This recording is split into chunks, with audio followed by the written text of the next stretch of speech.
28 और 29 जून को GST council की बैठक चंडीगढ़ में हुई है और इस बैठक में कयास लगाए जा रहे हैं कि बहुत मुमकिन है जो व्यापारी हैं उनके लिए खुशखबरी आ सकती है। तो कुछ व्यापारियों से बातचीत करेंगे, जीएसटी को कैसे देखते हैं, जो बैठक हो रही है इसमें सरकार से क्या ये चाहते हैं, क्या इनकी अपेक्षा है, क्या इनकी डिमांड है। हमारे साथ चांदनी चौक साइकिल मार्केट के प्रेसिडेंट मौजूद है राजीव बत्रा जी, इनसे बातचीत करेंगे। राजीव जी, सबसे पहले तो बहुत बहुत स्वागत है आपका हमारे चैनल। Thank you.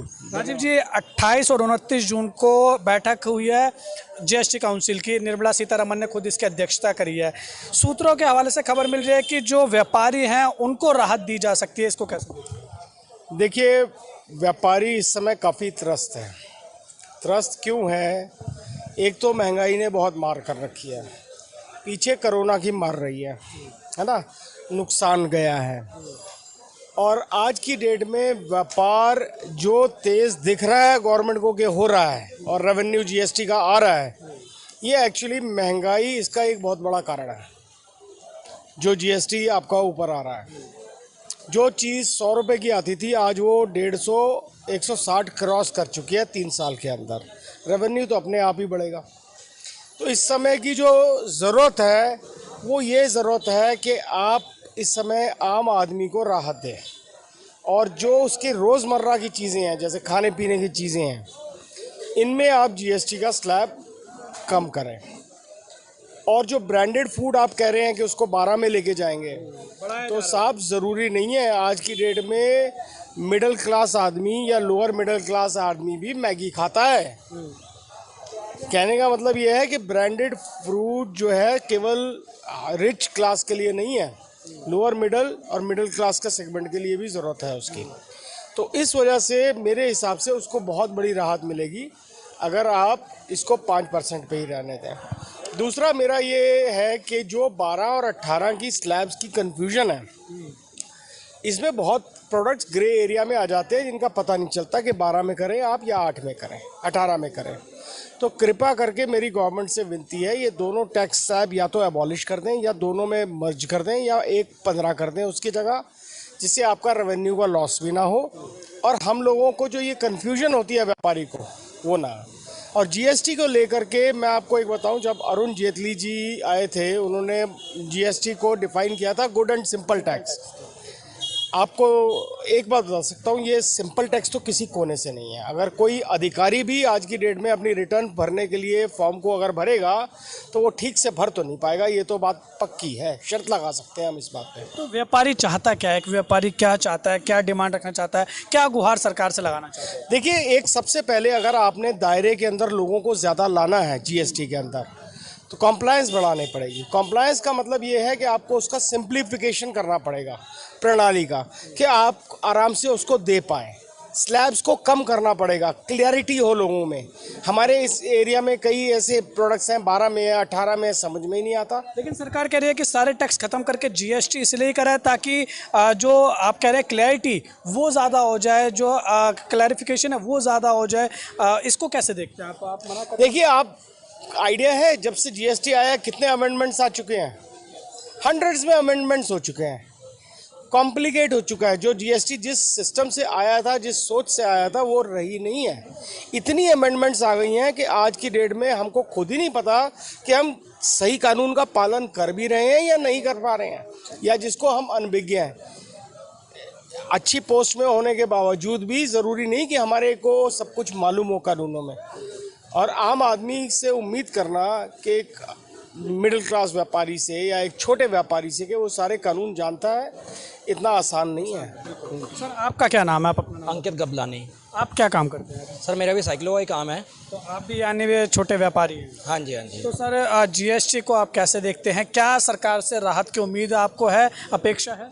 सर, हम तो यही चाहेंगे कि इस पे जो है जीएसटी स्लैब कम से कम किया जाए, कम से कम किया जाए, ताकि हम लोग भी इजीली काम कर सकें।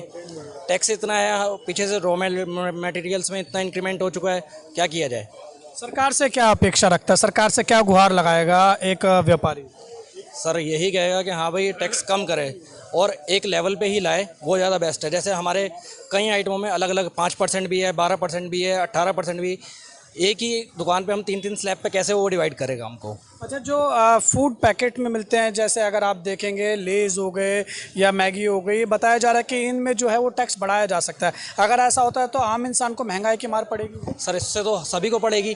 खाली ये फूड पैकेट्स जो हैं ब्रांडेड में, जैसे राजीव अंकल जी ने भी बताया, हर एक बंदा खाता है, छोटा भी खाता है, बड़ा भी खाता है, हर एक लेवल का बंदा खाता है, तो उससे कोई बेनिफिट थोड़ी ना होगा। जो लोअर क्लास है वो क्या करेगा। आपके किसी मतलब गरीब बंदे जो हैं, पुअर फैमिलीज जो हैं, उनके रोज़गार के लिए काफ़ी मतलब ज़रूरी आइटम्स हैं, और जो उसके ऊपर जो टैक्स स्लैब है वो 12% है, जिसे रिड्यूस करना चाहिए ताकि वो एक उनकी मतलब पॉकेट मनी के मतलब अकॉर्डिंगली उसे वो परचेज कर पाएँ, उनका बजट बजट फ्रेंडली हो एक तरीके से। ठीक है। सर, आपसे मैं एक सवाल आखिरी में जाते जाते लेना चाहूँगा। जिस तरीके से जो जीएसटी काउंसिल की बैठक हो रही है, इसमें ये भी बताया जा रहा है, सूत्रों के हवाले से खबर मिल रही है कि जो कैसीनोज़ हैं, ऑनलाइन गेमिंग्स हैं, उन पर जो टैक्स बढ़ाया जाएगा, उसका जो टैक्स है तकरीबन 28% किया जाएगा। अगर ऐसा होता है तो इससे क्या हम इसके फ़ायदे या क्या नुकसान देख सकते हैं?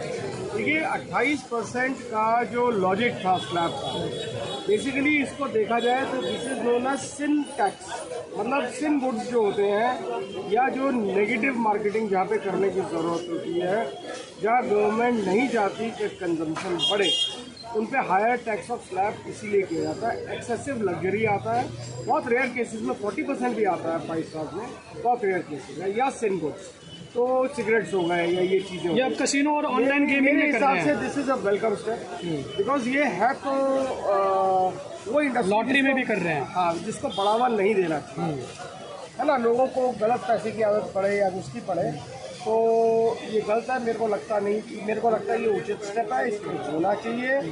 और ये करने से जो लॉटरी पे आ रहे हैं तो उनकी प्रोबेबिलिटी विनिंग की थोड़ी कम होगी, तो उनकी भी अट्रैक्शन थोड़ी कम होती है जो दूर है। मेरे ख्याल से ये वेलकम स्टेप है और रेवेन्यू का भी गवर्नमेंट का अच्छा सोच है। ठीक है, बहुत बहुत शुक्रिया सर हमारे साथ बातचीत करने के लिए। तो आपने देखा कि जो जीएसटी काउंसिल की बैठक चल रही है 28 और 29 जून को हुई, उसमें जो बहुत मुमकिन है सूत्रों के हवाले से जो खबर मिल रही है उसके अनुसार व्यापारियों को राहत दी जा सकती है। तो हमने व्यापारियों से बातचीत की है, व्यापारियों का क्या कुछ कहना है, व्यापारी क्या उम्मीद रखता है सरकार से जीएसटी काउंसिल बैठक में, वो तमाम बातें हमने आपको दिखाई है। हमने दिल्ली के चांदनी चौक मार्केट के साइकिल मार्केट के अध्यक्ष राजीव बत्रा से बातचीत की, यहाँ के लोगों से बातचीत कर इनका साफ तौर पे कहना है कि जो छोटे व्यापारी है उनको राहत ज़रूर मिलनी चाहिए, और इनका साफ तौर पे ये भी कहना है कि जो ऑनलाइन गेमिंग, कैसीनो और लॉटरी पे 28% का जो टैक्स लगाया जा रहा है वो सरकार का स्वागत योग्य कदम है।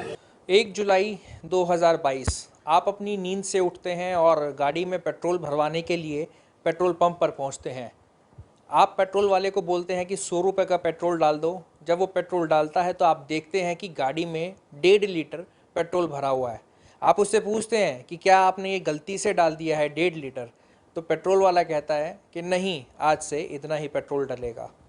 ये कहानी इसलिए क्योंकि 28 और 29 तारीख को अभी जीएसटी काउंसिल की मीटिंग चल रही है, जिसकी अध्यक्षता खुद भारत की वित्त मंत्री निर्मला सीतारमण कर रही है। ऐसे में तमाम अधिकारी मौजूद है वहाँ पर, और जीएसटी के अंदर क्या रिफॉर्म्स होने चाहिए उस पर बैठक और चर्चा की जा रही है।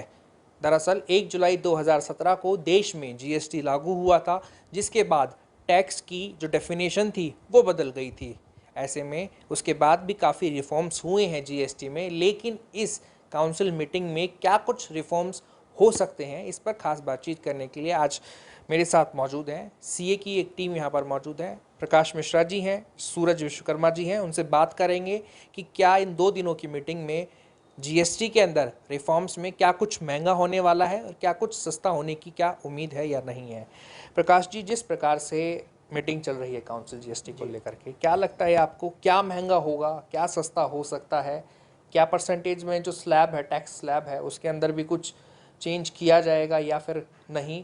और सबसे मेन चीज़ जो आज के समय में लोगों का सवाल ये रहता है कि क्या पेट्रोल को जीएसटी के दायरे में लाया जाएगा या फिर नहीं। जी, जैसा कि आपने बताया कि 28 और 29 यानी आज और कल चंडीगढ़ में चल रहे 47वें जीएसटी काउंसिल की मीटिंग निर्मला सीतारमण जी की अध्यक्षता में चल रही है। इस पे कुछ मेजर डिसीजन होने वाले हैं जो कि उनके एजेंडा आइटम में इंक्लूड है। जो सबसे मेजर आइटम है वो ये है कुछ कि आपको पता होगा 1 जुलाई 2017 को जीएसटी जब आया था तब बहुत सारे स्टेट्स को अपने रेवेन्यू लॉस का डर था। तो उस टाइम सेंट्रल गवर्नमेंट ने उनको कॉम्पनसेट करने के लिए एक डेडलाइन रखी थी, जो डेडलाइन 30 जून 2022 को ख़त्म हो रही है। तो इस पर एक डिसीजन जो प्रपोज्ड है वो ये है कि केंद्र सरकार इस स्कीम को 30 जून 2022 से बढ़ाकर 2026 तक करने का सोच रही है। एक दूसरा जो एक बहुत मेजर डिसीजन होगा वो सोनार ज्वेलर्स के लिए है। अभी तक आप जीएसटी में 50,000 से ज़्यादा के माल को एक स्टेट से दूसरे स्टेट या विद इन द स्टेट करने पे आपको ई वे बिल जनरेट करना पड़ता है, जो कि ज्वेलर्स पे एप्लीकेबल नहीं था। लेकिन इस काउंसिल मीटिंग में इसको ज्वेलर्स पे भी अप्लाई किया जा रहा है, लेकिन उसकी लिमिट 2 लाख के ऊपर की होगी।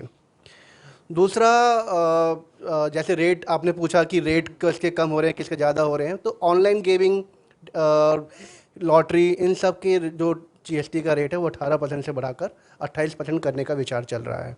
क्या जो कसिनोज जो होते हैं, क्या जीएसटी को जो जीएसटी में है, क्या उन पर भी कुछ इसकी मार या राहत उनको पड़ती हुई दिखाई दे रही है? देखिए, अब तो जब फाइनल ड्राफ्ट आएगा उसमें आपको ज़्यादा पता चलेगा कि क्या उन्होंने प्रपोज किया है। लेकिन हाँ, ज़रूर उन पर ये असर पड़ेगा।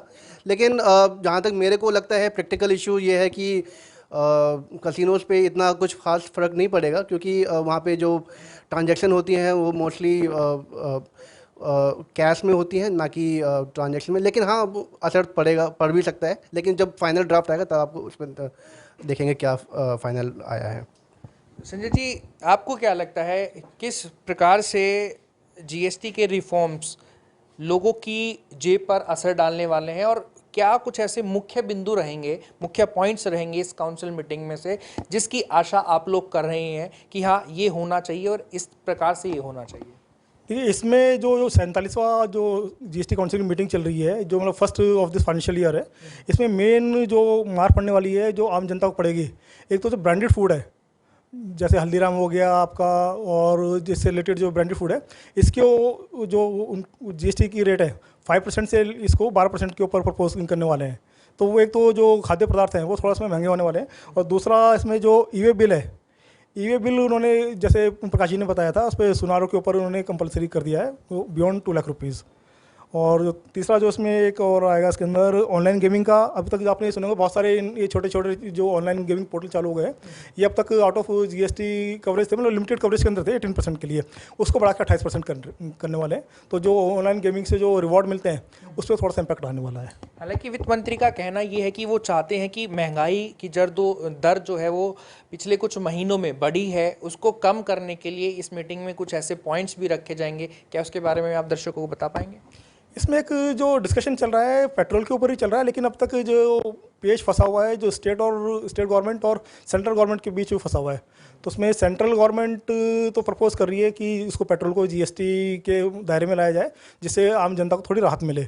लेकिन काफ़ी सारी स्टेट हैं जो अभी इस प्रपोजल को नेगेटिव वे से देख रही है, जो उनका रेवेन्यू लॉस के वजह से है। तो अगर ये चीज़ अगर आ जाती है तो डेफिनेटली आम जनता को काफ़ी राहत मिलेगी। चलिए, बहुत धन्यवाद। तो लोगों की राय क्या है इस मीटिंग को लेकर के, उसका पता तो एग्जैक्ट रूप में 29 तारीख के बाद, यानी कि जब ये मीटिंग ख़त्म हो जाएगी उसके बाद ही पता चल पाएगा। लेकिन हाल फिलहाल में लोग उम्मीद यही कर रहे हैं कि पेट्रोल हो, डीजल हो, दूसरे अन्य सामान हो जो खुदरा बिक्री में मिलते हैं वो सस्ते हों, ताकि लोगों की जेब पर जो पिछले कुछ 4-5 महीने यानी कि चुनाव के बाद जो मार पड़ी है, और दूसरा जो कोविड काल में उनका नुकसान हुआ है, उसकी भरपाई करने के लिए सरकार उनको कुछ राहत दे, उनको कुछ ऐसे रिफॉर्म्स लेकर के आए जीएसटी में जिसकी वजह से आसानी हो, किसी भी बिजनेसमैन हो, चाहे वो आम आदमी हो, चाहे वो दुकानदार हो, चाहे कोई ठेले वाला हो, अगर उसका भी जीएसटी जाता है तो इन सबको आसानी पूर्वक एक ऐसा प्लेटफॉर्म प्रोवाइड करे ताकि उनकी जेब से ज़्यादा पैसा ना जाए और आम आदमी के ऊपर भी इसका ज़्यादा फ़र्क और असर ना दिखाई पड़े। कैमरा पर्सन अमीर के साथ कपिल गौर, J24 न्यूज़।